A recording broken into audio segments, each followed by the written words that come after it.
Now, your assessments of that obviously convincing when in the end there they pushed you pretty hard when they were 15 men, but it seemed like your execution, when you put it spot on, you were pretty devastating.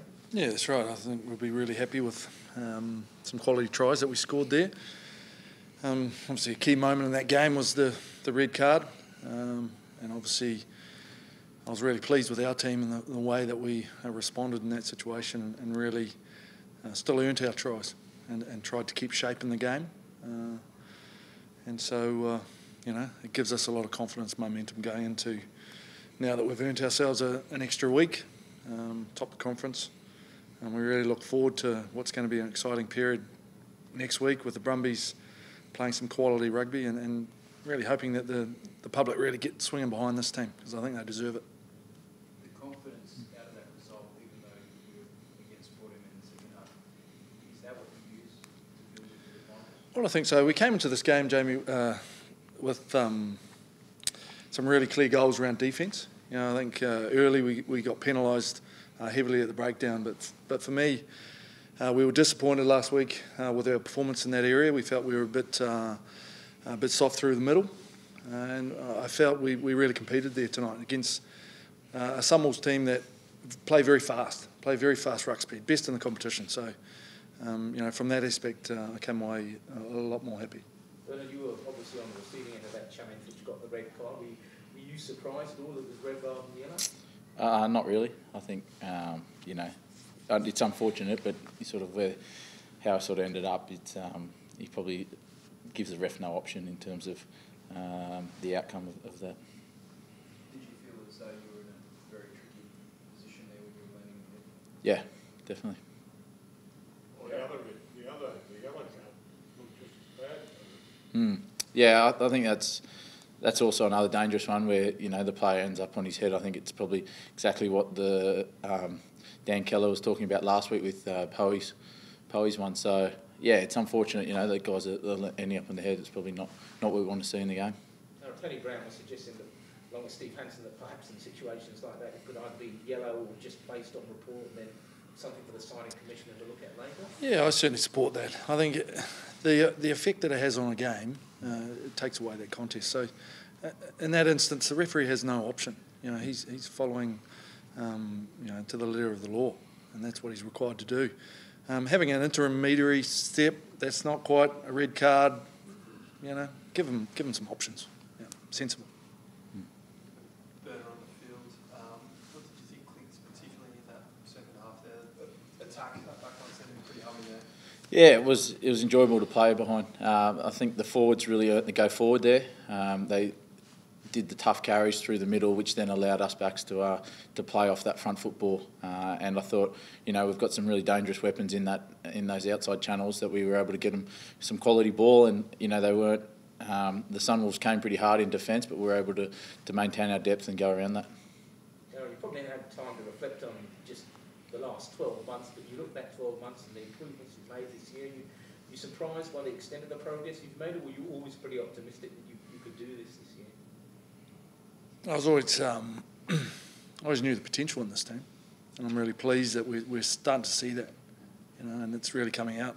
I always said that we want to transform ourselves into winners and play as a team that cares about its rugby, but also cares about its state and what it's playing for. And I think you're seeing that in this team. And as I said, once the state swings in behind it, then we can really get going.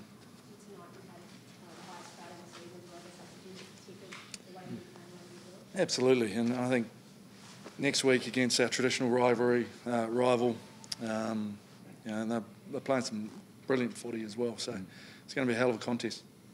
How do you look at the tape and look at the second half and the way you managed to finish that off? When you look at sort of the dozy first 20 minutes and trying to pick, Yeah, I think probably the first 20 for us. Obviously, there's some stuff in there that we need to correct.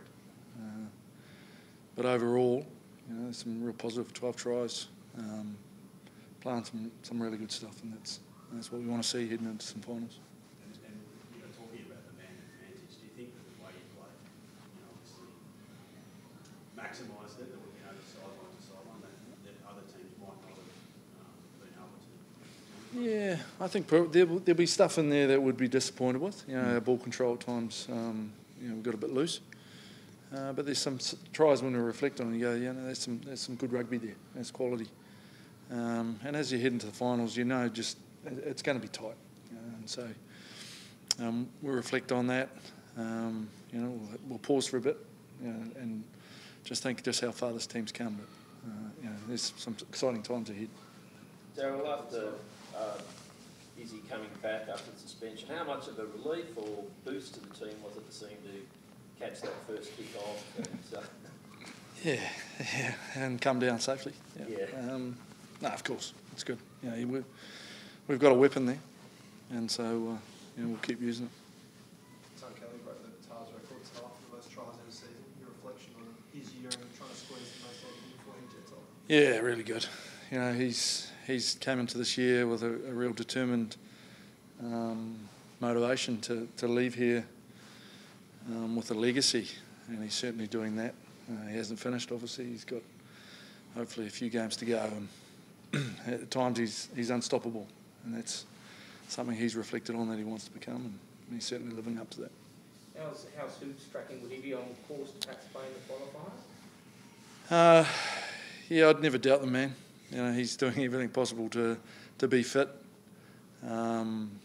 He's a poor spectator. He'd love to be out there, but the sport he's offering the team in and behind, he's fantastic. I think.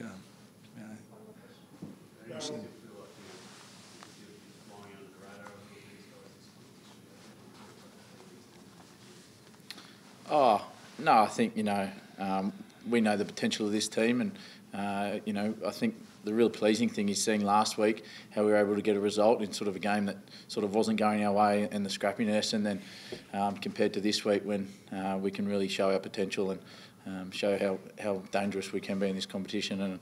And, I think it just sets us up really well for this next week against the Brumbies here, who are going to come here, and it's going to be a really exciting challenge. They're playing some good footy, as Daryl said, and being back out here, hopefully it's a big crowd, big home crowd there that can set us up really well going into the following week after that. Daryl, the score like 52 points you win by. It looks like it's an easy game, but a minute ago you said that the Sunwolves are very quick at the breakout. You said quickest team. Any other positives you saw about them before they lost a man for the future, their future? For the Sunwolves' future? Yeah.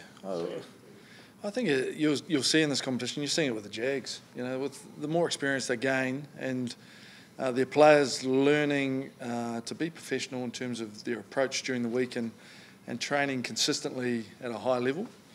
I think the Jags are obviously beneficiaries of that in terms of it's their third season.